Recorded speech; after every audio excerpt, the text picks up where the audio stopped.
Hello everybody, myself Arsh and welcome to my channel. आज नहीं तो कल, कल नहीं तो परसों, हम इसी तरह अपने रोज के कामों को टालते रहते हैं। जो काम आज किया जा सकता है हम उसे कल या परसों पर टाल देते हैं। इसी तरह टाइम गुजरते जाता है और हमारे काम का जो बोझ होता है वो बहुत ज्यादा बढ़ते जाता है। उस बढ़ते बोझ को देखकर हम अपने कामों को करना ही छोड़ देते हैं, चाहे वो कितना भी इम्पोर्टेंट हो, और फिर बाद में उसके लिए हम रिग्रेट करते हैं। दोस्तों, एक व्यापारी रहता था एक गांव में, उसके 2 बेटे थे। उस व्यापारी की एक सबसे अच्छी आदत ये थी कि जो भी दिन भर के हिसाब किताब होते थे वो एक रजिस्टर में नोट करता था। वो चाहता था कि उसके दोनों बेटे उसकी तरह बहुत अच्छे व्यापारी बने। लेकिन जब उसने सोचा कि यार मैं सिखा तो सब कुछ दे रहा हूँ, पर मुझे कैसे पता चलेगा कि मेरे दोनों बेटे ये सारी चीजें सीख रहे हैं, तो उसने सोचा क्यों ना मैं इन लोगों की एक परीक्षा लूं। उसने अपने दोनों बेटों से कहा कि मैं रोज तुम्हें दुकान में एक एक लकड़ी लाकर रख दूंगा, तुम्हें वो लकड़ी खुद से उठाकर घर ले जाकर रखनी होगी।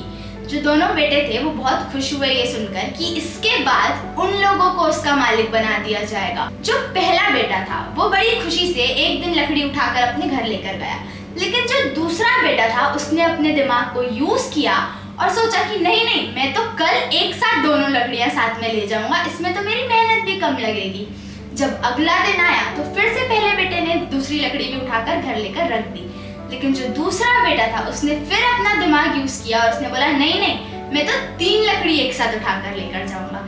जी हाँ दोस्तों, ऐसे ही पूरे 6 दिन बीत गए। जो व्यापारी थे उसने बोला कि बच्चों, कल तुम्हारा आखिरी दिन है, कल मैं तुम्हें आखिरी लकड़ी दूंगा। मेरे घर पहुंचने के पहले सारी लकड़ियां तुम घर पे पहुंचा देना और उसे लाइन से जमा कर रख देना।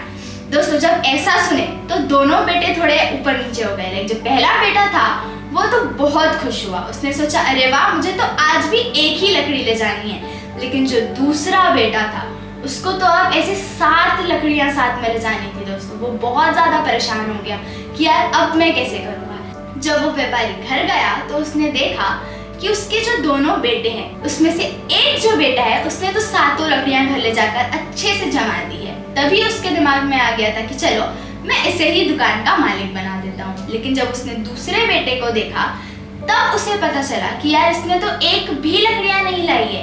मेरे इतना बोलने के, इतना समझाने के बाद भी ये तो कुछ सीख ही नहीं पाया है। दोस्तों, जो काम आज और अभी किया जा सकता है उसे कल पर ना टालें।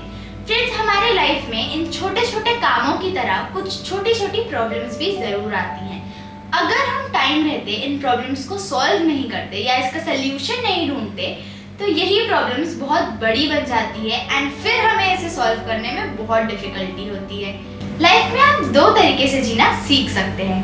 पहला तो ये कि अगर आप लाइफ में फिसल कर जीना चाहते हैं, मतलब एकदम स्मूथली रहना चाहते हैं, तो आप अपने रोज के काम को रोज करने की आदत डालिए।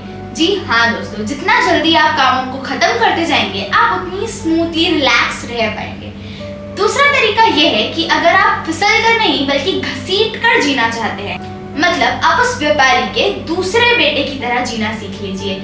जिस तरीके से वो काम को बढ़ाते जाता था आप भी उसी तरह अपने काम को बहुत ज्यादा बढ़ा लीजिए। अब डिसीजन आपके हाथ में है। आपको अपनी लाइफ की जो जर्नी है इसे फिसल कर जीना है, स्मूथली एकदम रिलैक्स होके, या फिर घसीट कर एक बोझ बनाकर जीना है। दोस्तों, आपने वो कहावत तो सुनी ही होगी, कल करे सो आज कर, आज करे सो अब, पल में प्रलय होएगी, बहुरी करेगा कब।